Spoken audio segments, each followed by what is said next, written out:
Hello, coffee hour people. It's Sandra and B Day today so far. Yeah, I mean, I totally get that. You have like a little setback like that. Sorry, remove the word little. Like Great learning opportunity. you had a great learning experience going to a PT and them thinking that they can, fix your scoliosis in one session, and so doing a bunch of stuff that probably shouldn't have been doing, and your body just rebelled. Yes. Um, so here's what I think about your continual journey. I don't think it's going to take too long for you to feel back to, normal and good. Um, because I think over the years since I've known you, which is like 3 years now, I think, you've become much more resilient, like noticeably. So that's going to show up. And this is a great example of where that will I think will definitely show up. Like you'll bounce back pretty quick and you gain some great firsthand experience and knowledge for yourself and your clients. So that's good. Thank you. Well, that I'm going with that too. So, Yeah. yeah. Yeah. So you had live training last weekend and you did some one-on-one sessions with other neuro coaches and stuff. What were the high payoff drills for you? What worked well? Saccades, one eye saccades to the left. I mean, that one eye smooth pursuits to the left. Mhm. Um, Diaphragm stretch was really Cool. good. And I did it a little bit differently. So usually I inhale, arms overhead, Mhm. and then do the exhale.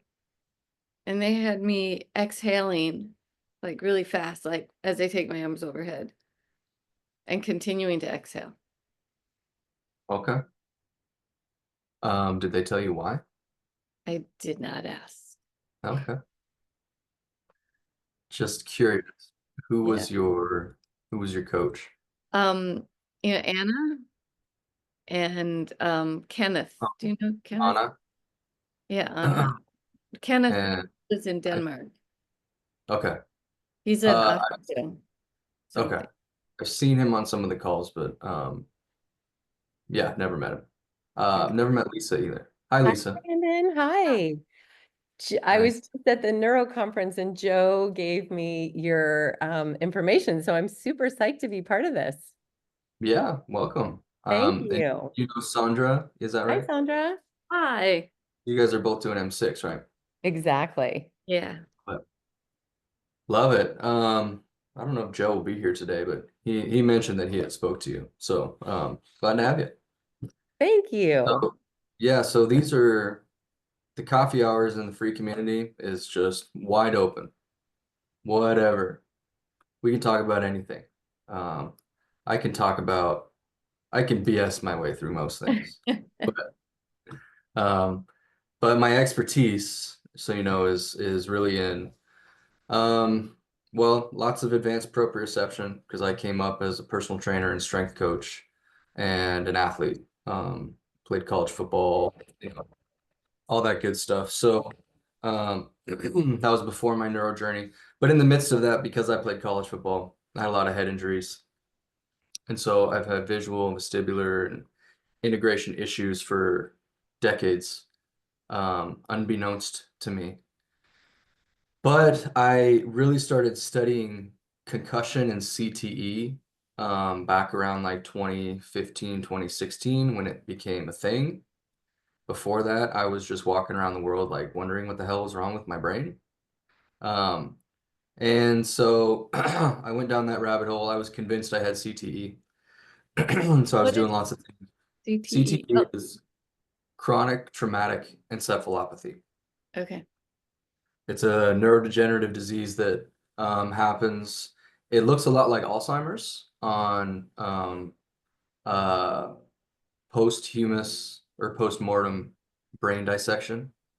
You have a lot of they call amyloid plaque buildup, the tau proteins, and the same kind of presentations as Alzheimer's, or at least they look similar. But they believe it's caused by repeated subconcussive hits to the head. So repeated hits to the head. I actually That's took part scary. yeah, it is. I took part in a research study here at ASU. They're looking for blood or some kind of biomarker to diagnose it pre-mortem before you're dead. And they had a survey and they asked me how many concussions I had had. And, you know, I played before there was a really good protocol for diagnosing concussions. And so diagnosed, I had like 3. But I probably had, based on the definition of a mild traumatic brain injury or concussion, I probably had 7 or 8 in my career on the field and off the field, because I was doing a lot of risky stuff with my head off the field as well. So probably had 7 or 8. But then they redefined what a subconcussive blow was and had me count those. And it's basically anytime you get your bell rung or you feel like an alteration of your perception was something that stuck out to me. So, that can be so many different things can cause that. A jet ski can cause that, right? Right. Like tubing behind a boat. Tubing. Yeah. Because of the speed? Because of the speed and the rapid acceleration or deceleration of the brain inside the skull to where it kind of hits the inside of the skull. That's essentially what happens. So anyway, when I started counting those up, they didn't have a multiple choice answer for me.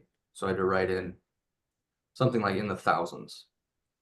So it was at that point I was like, okay, I'm probably in trouble here.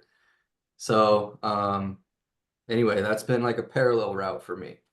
And around 2016 is when I learned about a concept called flow states, which is an altered state of consciousness where we feel our best and perform our best when you're so engrossed in the task at hand that time disappears. Your sense of self vanishes and every action flows effortlessly from one to the next. And it's one of the most enjoyable experiences we can have. Like the chemical cocktail that's released in our brain is a high that you can't get anywhere else. Like many drugs try to mimic it, but they never come close. So I discovered that in conjunction with this brain research, and then a short while after, met Matt and Kathy and started my neuro journey. So that's what this community is all about. It's like those are kind of the 2 big pillars, is neuro and flow states. Neuro is the foundation for everything, and then flow is the goal. Man, that was a pretty good little sound bit. Let's throw in an ad and put that out there. I'm like, sign me up, but I don't know what flow state is. I know you explained a little bit, but I know nothing about that. Yeah. Well, let's talk more about it. But I want to, Sandra, I don't want to leave you hanging. Did we end our discussion there? I think so. I mean, thank Okay. you. I mean, part of it, it's also it just helps to talk to you, like to not be alone with this, and to get it helps get perspective that way. Yeah. So okay. yeah, Good. and I'll be able, and also coming back here, I'll be able to share how things change as I go through it. Perfect. Good. Yeah. Cool. Okay. So, yeah, flow states are a huge passion of mine, and it's what I coach, as a goal. That is kind of what I coach my clients to. And the first thing we got to do is kind of reframe some limiting beliefs and some well, just some regular beliefs around goals and outcomes. Because I believe that flow gives life meaning. And I believe that it is the thing that we are all seeking, no matter what we're doing. And so in our culture, you know, there is a huge emphasis put on material things, like the new car, the new house, the gold chains, if you're a rapper, you know, platinum and ice. And you know, it's part and parcel of a capitalistic society, and you know, all of these things. We can go into the philosophy behind it and all that, but regardless, it's kind of left our culture in this weird position where we're always seeking more, and most of those things that we seek are material in nature. And that's fine. Why, you can have material goals and well, what I might call extrinsic motivation, like for something outside of you. But it really only works as far as happiness and a well-lived life up to a certain point. If we want to go beyond that point, which is basically having your basic needs met. Once you have enough resources to meet all your basic needs, then you need to switch from extrinsic motivation and reward to intrinsic. Intrinsically motivated people do things for the sake of doing them. They chase mastery, not materialism. They are driven by their curiosities and passions, and they have purpose in what they're doing, always tied to something greater than themselves. When you have all of those things aligned, then you get motivation for free, right? That's intrinsic drive 101. That's great. When you start to work in flow states, which are, like I said earlier, it's an altered state of consciousness. It is different than our regular waking consciousness. Us right now, we are in a normal waking consciousness. Our brainwave patterns are in the kind of beta range as far as frequency goes, like 10 to 20 hertz or so. We have a certain amount of neurochemicals floating in our brain, like norepinephrine and dopamine, that are driving our attention and our focus, as well as things like serotonin, oxytocin. These things are in small amounts, right? Or sometimes not at all, depending on the situation. But when we can access a flow state, our brainwave patterns slow way down. Our attention is heightened. We have massive amounts, more than regular consciousness, of norepinephrine, which is noradrenaline, right? It's just in the brain. Dopamine, which is that reward kind of seeking chemical, motivation chemical.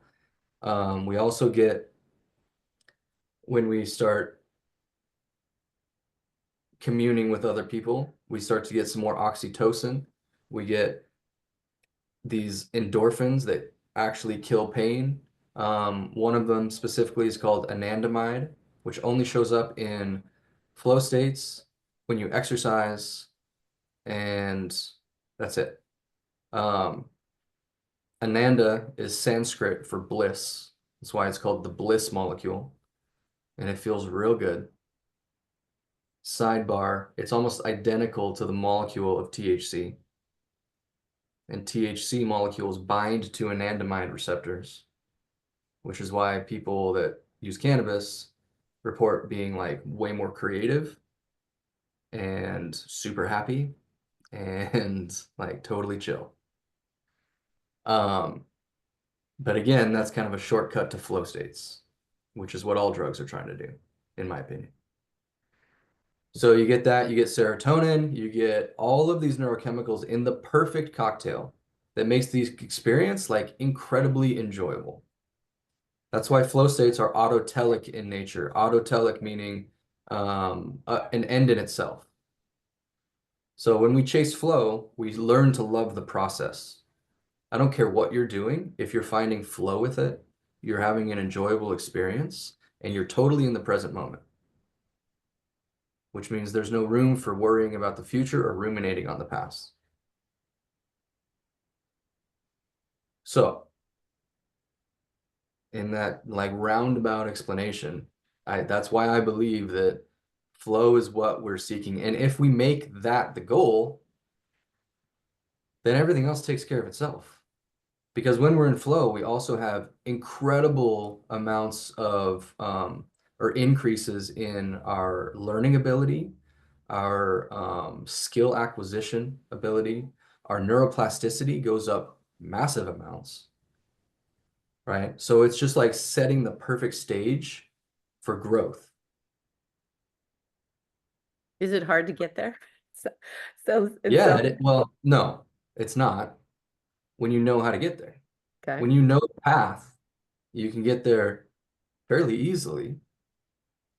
And one of the biggest misconceptions that people have around flow states is that it is hard to get there and that a flow state is only this massive, like mystical type experience that happens to a few amount of people very rarely.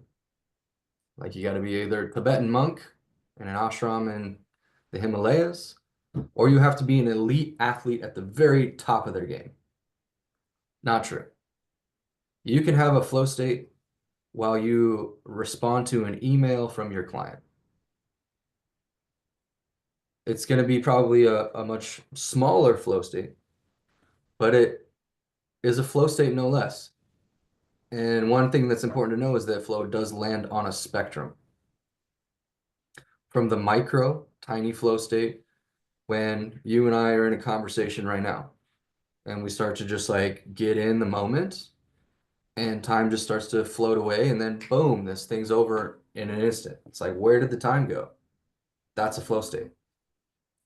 All the way up to a straight up mystical experience where you're out of your body and you are like one with God, the universe, Allah, like Buddha, whatever. That type of experience is also when they put people in an fMRI and watch their brains, it's the same, just much more heightened. So, all along that spectrum, you can have them. The differences between micro and macro have to do with the certain triggers and the conditions that you're under. Okay, so an example is one huge trigger for flow is risk.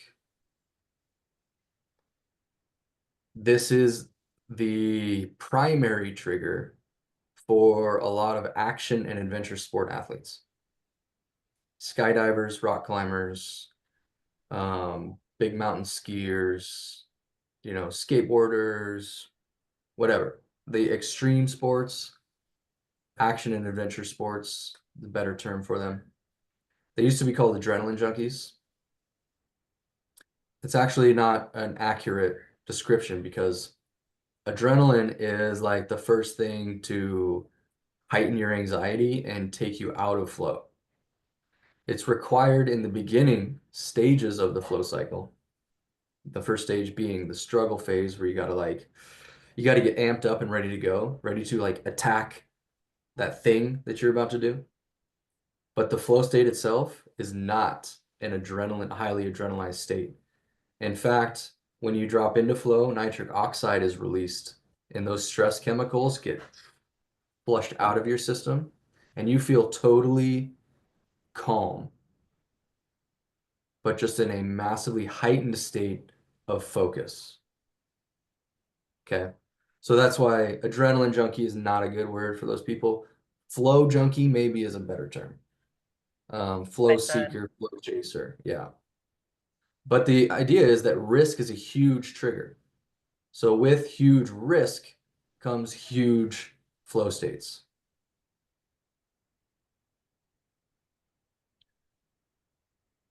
Now, risk doesn't also have to mean risk to like your physical body. It can also be social or emotional risk, as in the case of public speaking. One of the scariest things that humans do, right? Like next to dying, public speaking is the number 2 fear. Over and above all of those action adventure sports like heights, like whatever. Public speaking is number 2. Like that's crazy, right? But it's the whole thing about being ostracized from the group. If you're left out of the group, you're gonna wither away and die, which is absolutely true. Social isolation is the fastest killer of a human being, outside of like starvation or a bullet in the head. So, um, so anyway, that's a huge amount of risk that somebody's willing to take. Risk to reputation, risk of isolation and ostracization from the tribe. So with that comes great reward. With great risk comes great reward, great flow states.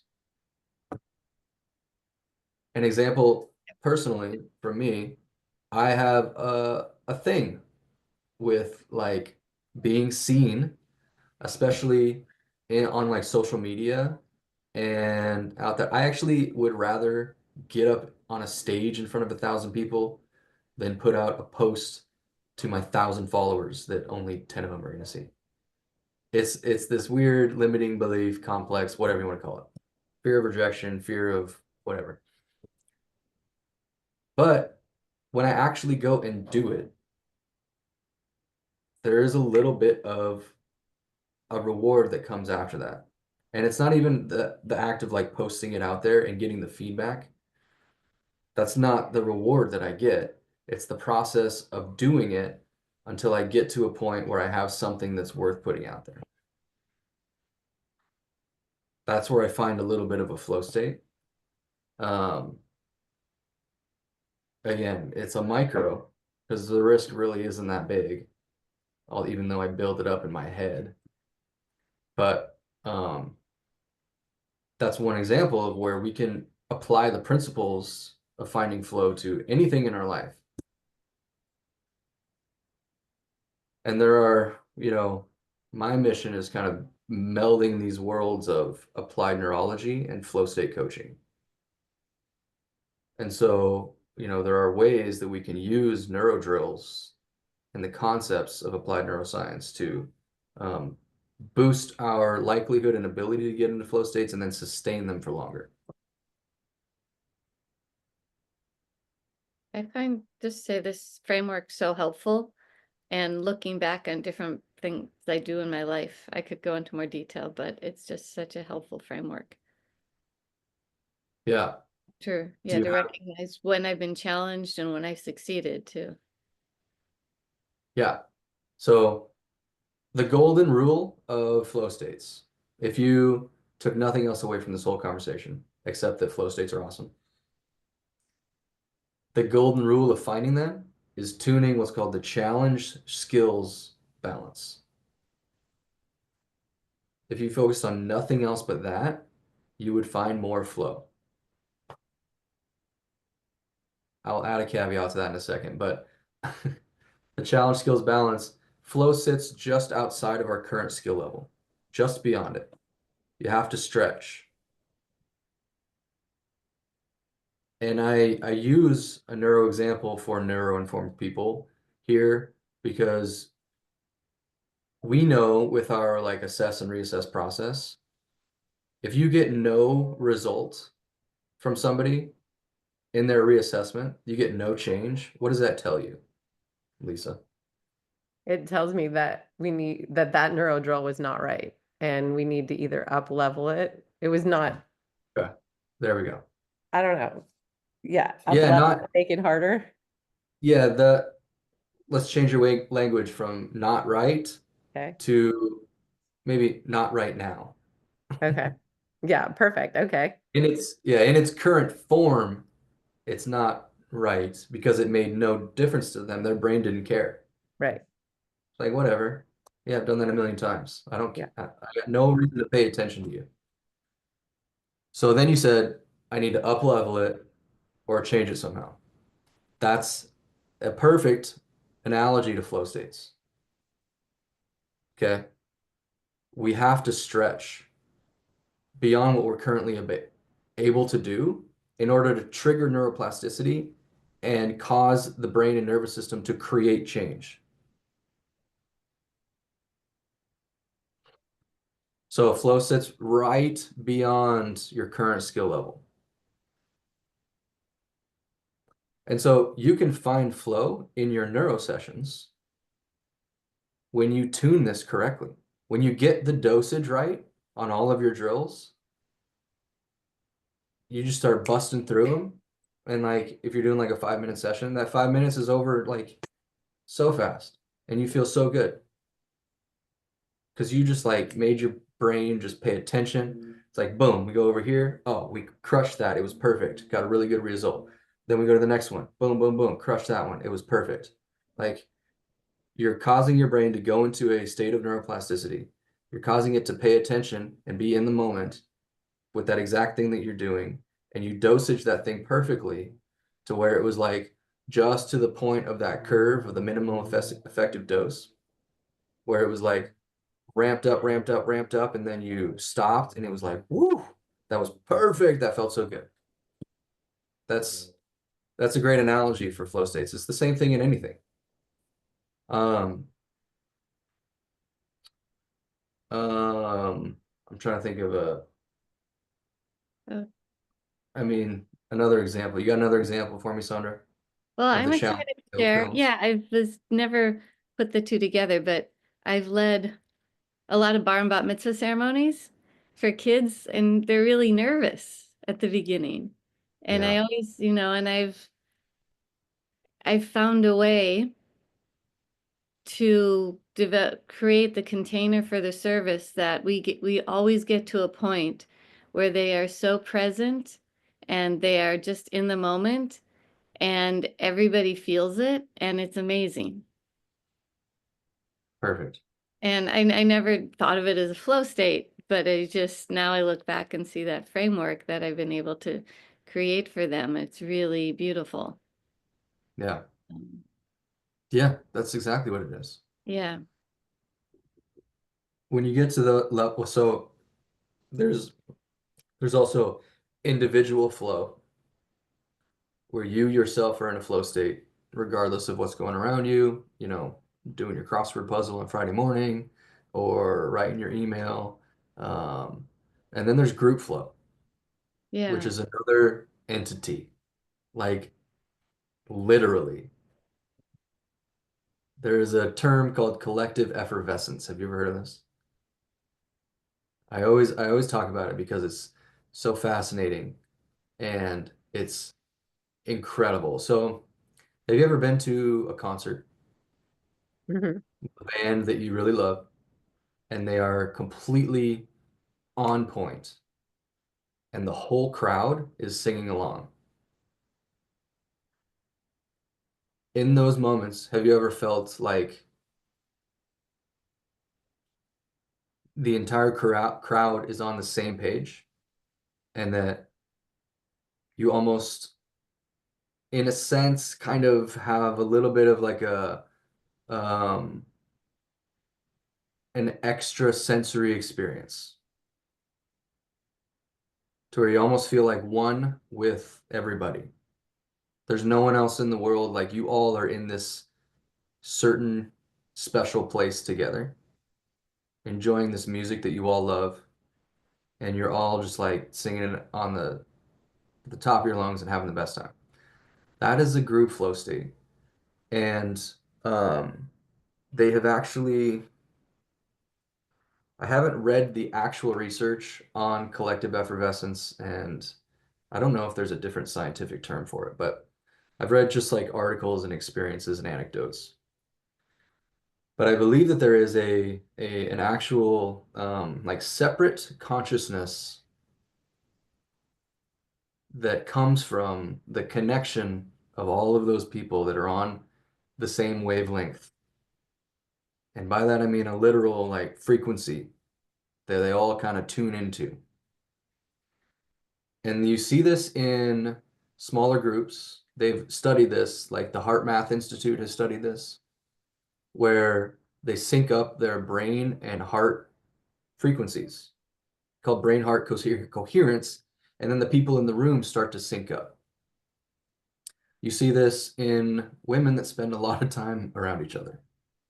Like if you worked in the same office with the same women for a couple years, everybody starts to get on the same schedule, if you know what I mean. So go ahead, Joe. So now. The Grateful Dead always talked about like the audience is the show. Like everybody goes to see the Grateful Dead play, and the Grateful Dead, like the band, is like, no, the audience is the show because they're just jamming along, and it's like this whole thing of how the audience and crowd just moves. To Brandon's point. Great example. They're famous for creating an environment where that can come out of it. Go ahead, Sandra.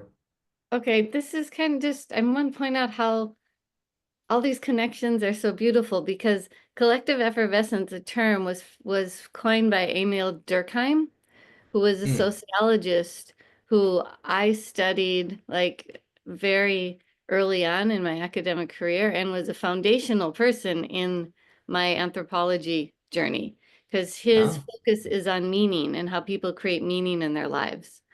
Nice. And it's interesting to see that's where it comes from originally, and now science is studying it in a new way. But also, Emil Durkheim's father was a rabbi.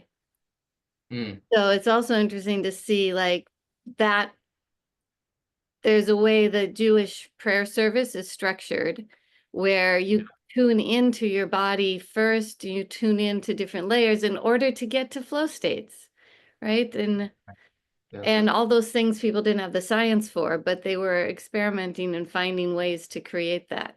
So now we have the science to explain it so we can get there maybe faster, or we can offer it to more people. It doesn't have to be through a certain belief system. So it's just really exciting to put all these things together. Yeah.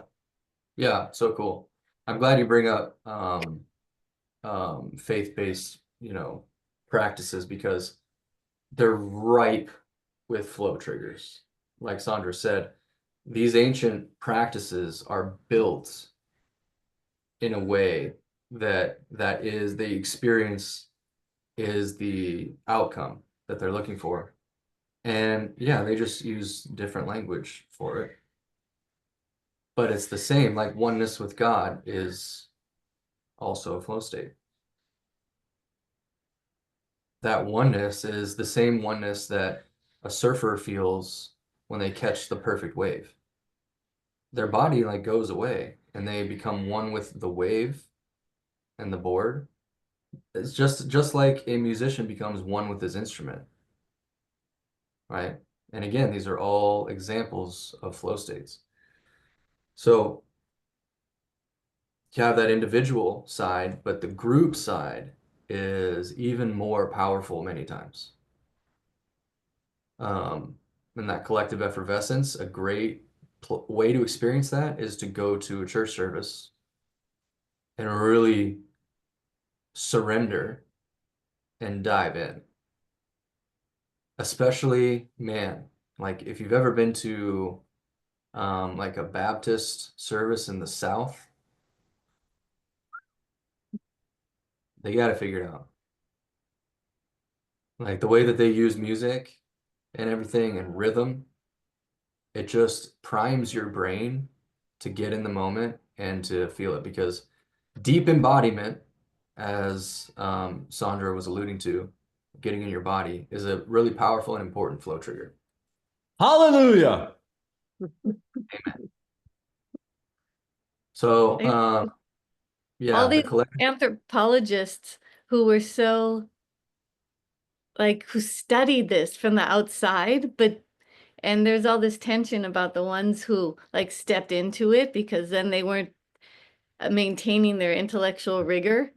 Yeah, Yeah, there's all that history of that. It's kind of How do funny. you not? Hmm? How do you not jump in? Yeah. Yeah. Um, so you got individual flow, you got group flow. Group flow is super powerful. There's amazing books on this stuff, by the way. If you want recommendations, I would start with Stephen Kotler's work because he's a brilliant writer and he tells great stories. How do you Rise of spell his last name? Superman, Kotler. Okay.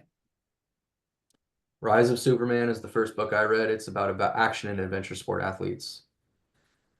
And then Stealing Fire was the next book he did with Jamie Wheel, which was more about group flow and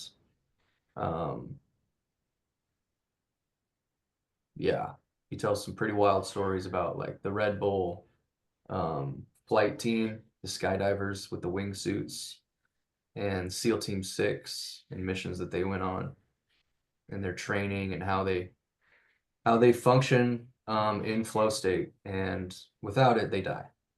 Simple as that. So anyway, there's lots of good reading on it. Yeah, I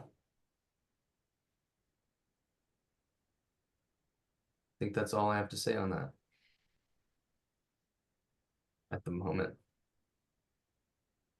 This is all very, very, very new to me. I feel like I've been a personal train. Everything has been very like personal training, Pilates, where you're kind of like doing your stuff, but I haven't like gone to the other side and kind of brought in all this spiritual and the flow, like none of that. So I'm sorry, I'm not. It's just like it's very new to me.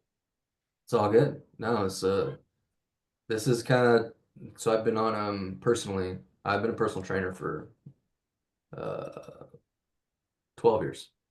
But about 6 years into it, I had just gotten my master's degree, and I was working in a physical therapy clinic and kind of went on my own spiritual journey. Because that's when COVID happened, actually. That was the part of the impetus for that. And a lot of other personal struggles and mental health stuff. And through that journey, I had discovered flow states just before that. Well, a few years before that, actually. But it was the spiritual journey, and then in conjunction with the flow state journey, and then finding neuro, that it was just like this crazy whirlwind. Started putting all these things together. But anyway, on the personal training side, I teach at my old gym, Lifetime Fitness. I teach their trainers stuff from time to time. It's a good place for me to practice, and they're a good audience. Mostly about neuro and pain and how to help people move and feel better.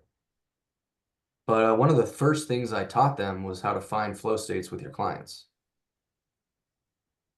Because if you like your client, as they are moving, is in a ripe position to find flow.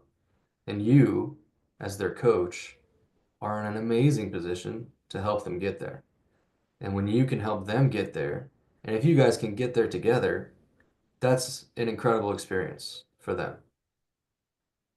And they're going to leave super happy, and because you see too many trainers out there that they're jaded, or they're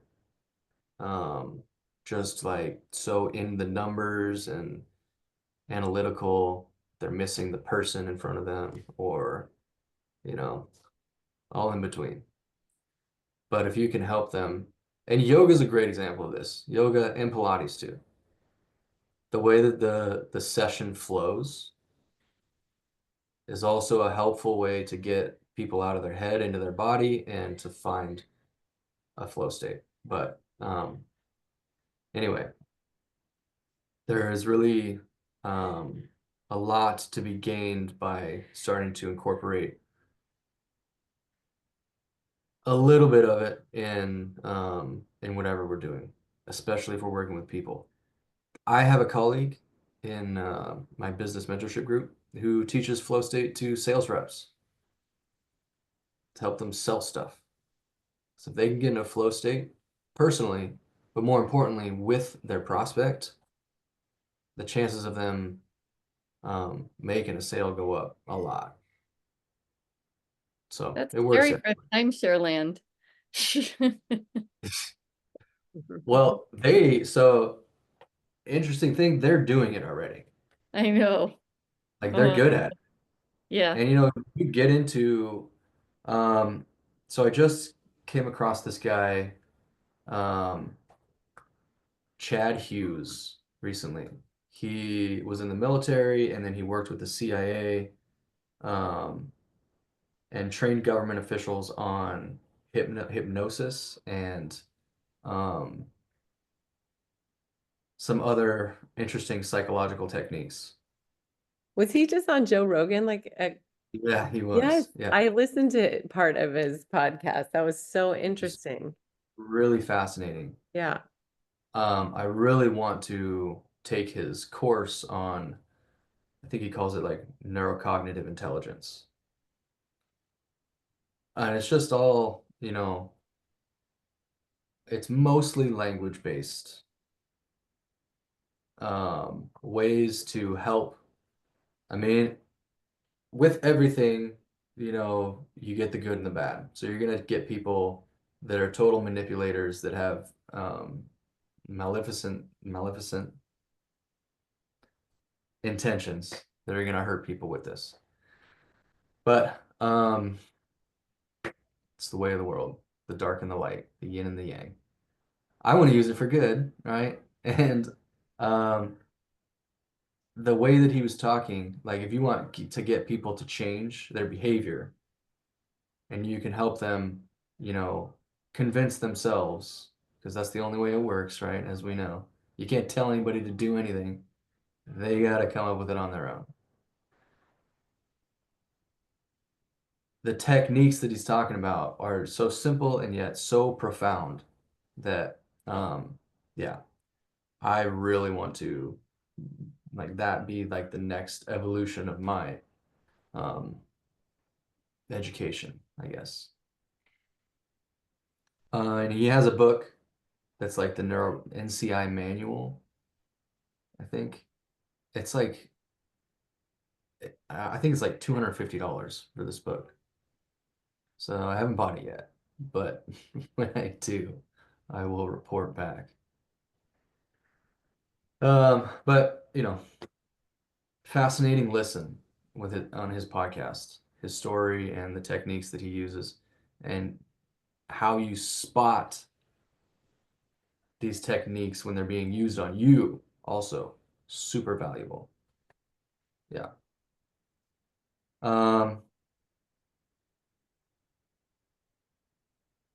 Anyway, I don't know why I thought about that guy, but You had mentioned, can you give an example of something like you would do in a class to create flow?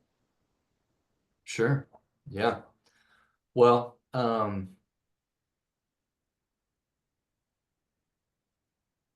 so I'm kind of thinking in the context of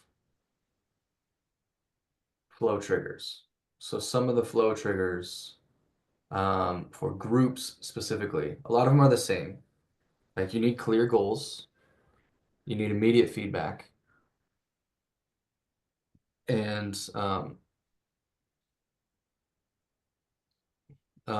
you need challenge and skills to be balanced. So you also need, well, one of the triggers is called yes and, right? So, right, we know that from like improvisation, right? Classes and stuff like that. But where it is kind of that, but it's more of um kind of a shared responsibility or equal participation is needed. Okay, so somebody just standing up there lecturing, not going to happen. You need to get your people involved.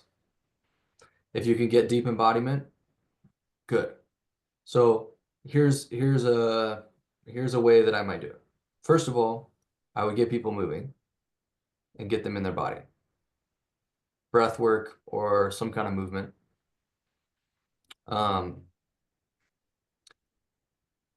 Then I would have clearly defined like objectives for our session together. You talk about them for 10 seconds. So everybody knows where we're going. Mhm. And then if you can play a game, gamifying anything is going to be great for flow because you already bake in clear goals and immediate feedback, right? I was always really good at test taking because it was very clear what the goal was, get all the answers right. And there was added pressure of time and the challenge. I usually didn't study, so the challenge was harder. And I realized later that all my procrastination and lack of studying was because I wasn't challenged in school. And so I had to create challenge. It seemed to work. I got mostly A's. But anyway, I would do that. I would get them in their body. I would set the parameters. I would include some kind of gamification or something where you can get immediate feedback, like a give and take answer, question answer type stuff, pop quiz, like that kind of stuff. Like on the mentorship calls, the ways I hate just standing there and lecturing to people. I hate it. When Matt asked me to just like do the lecture, I'm like, all right, but I'm gonna do it my way. And my way is like asking questions. I want feedback as much as I can possibly get because then that triggers creative thinking from all of us. And the challenge is then for me to know the material well enough to be able to talk about different stories, to answer questions and have feedback, and keep the through line. So, you know, it is a little more challenging, which also helps me get into flow. But I know for a fact when we get onto a topic and we start having a back and forth, at least the people that are, at minimum, the people that are involved in the conversation are going to be on my level and get into flow with me. Hopefully, if we really rock it with everybody, then everybody else watching can also get on the ship. It doesn't always work that way because people check out and they get distracted. But if we're really rocking it, it can work out that way. So that's a big thing that I like to do. So get in your body, get out of your head, have clear goals, make it interactive. Those are probably top things. The yes um, and the art in that is like meeting people where they're at, which comes with the planning of a class or a lesson or whatever. And also being able to morph it in the moment for an individual and also bring it back for the whole group. So, yeah. Teaching is an art. We're all teachers here. I mean, you guys get that, but that's the It's art so in it. much fun adding the games to it. People just have the best time. They laugh, they giggle, I had someone leave my class yesterday after doing all the neuro work this weekend, and I brought some of the stuff in. She goes, "That was so fun. I am so happy. I am just leaving here so happy today." And it was such a great, great response. Yeah, What that's kind of exactly game? it. I mean, I did some of the flow charts. I did the circling of the arms, and I said, if I stick one arm out, one hand out, you got to stop that one and continue the other one. And I mean, it was just so much fun. I did the coordination chart. I don't know if do I have, oh, it's in a different bag, but it had stars and squares and circles, and it had numbers 1 through 20, and they had to point to it. And they just like, where is that one? They'd get frustrated with themselves, but then they just laugh. And I mean, it just added such a fun element to normal, just we're going to do work on the reformer, or we're going to work on just lifting weights. Like today, this woman was having the hardest time with just a bicycle crunch. And after 12, she's like, I am done. And I said, okay, we're going to kneel up. And we did the buddy, buddy, buddy, kitty, kitty, kitty, boogie, boogie, boogie. She went back to it and she just nailed them. And so the next time when we were doing it, I said, just say it while you're doing the exercise. Just say it. And she's giggling and laughing, but powered out 25 without a problem. And it was so fun. Those are great examples of how Yeah. you can. And so if you want, I'll leave you guys with this because I got to go to the mentorship call right now. Who can guess the people that access flow more than anybody else? It's kind of a trick question, but not really. People who are more laid back and less uptight. Yeah, who are the most laid back people you know and less uptight that have the most fun? Surfers? Children. Children. Thank you, Joe. Yeah. Okay. Joe for the Surfers too, win. maybe. But yeah, kids. Yeah. Kids. Yeah. They don't care. They just Yeah. use their imagination. They just go play. Yeah. No one's judging their dancing. Yeah. They live and flow and then they sleep. Like that's like their life. You know? Wow. Thank you so much. This was so awesome. Yeah, you're welcome. Glad to have you. Brendan, Thank how do you. I get in touch with you about maybe like what other things that I could do with you? Is there a text, an email, or through school, or what? You can message me through school. That's probably the easiest way. I'm on Okay, there all the time. Okay, And yeah, from there I can give you my email, my cell phone, whatever. We can perfect. talk. Joe, thank you Okay. for the introduction to Brandon too. I appreciate it. Sandra, good seeing you.